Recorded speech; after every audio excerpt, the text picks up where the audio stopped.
Many moons ago, about 20 years ago, I was kidnapped.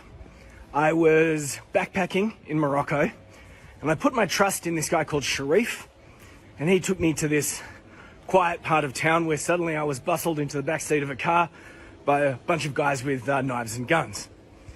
It was a very harrowing experience. Spoiler alert, I escaped. Indeed, this is the story of how I escaped. So for the rest of that day, they took me to all these different ATMs, took me all around town in Morocco, in Tangier as I was, trying to get me to take money out of these ATM machines. Now, I don't know whether I got my PIN number wrong because I was freaking terrified, or maybe there was no money in the account, but it just wasn't working and they were getting more and more frustrated and more angry with me. So we finished the day at an abandoned hotel, or maybe it was under construction. And I was put in my room and there was no running water, or at least there was a little bit of running water, but the water was brown and it was disgusting and I was terrified. And they left me to my own devices in my room. Now, as the night went on, I couldn't sleep, of course, I was desperately thirsty. And then as dawn swung around, I looked and I noticed that there was my backpack on my floor with me. My backpack. And no one had touched my backpack. You'd think that someone would have cut it open or seen what's inside or rifled through it, but no one had touched my backpack. And suddenly I remembered something that my mother had once said to me. Fear in most instances is an acronym. It stands for false evidence appearing real. And it suddenly occurred to me that at no point had I been physically harmed. At no point had anyone made a direct threat. It was all very veiled threats. And I suddenly thought maybe the consequences for harming a tourist are very high. But however, the consequences for blackmail or bullying someone into giving you their money are not that high. So I went and I got my bag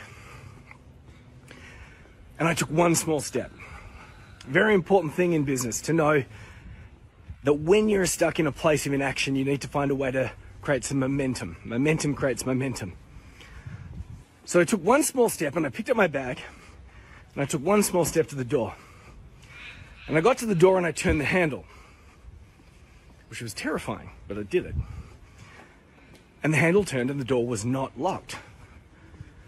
So I took my backpack and I went to the door, I turned the handle and I went through the door. And on the other side of the door, there was this young man with a rifle across his knees. And he looked up like he was busted. Because he was busted caught napping. And the more that I looked, the more I noticed that the rifle didn't actually seem real. He just looked like a kid with a toy gun across his lap.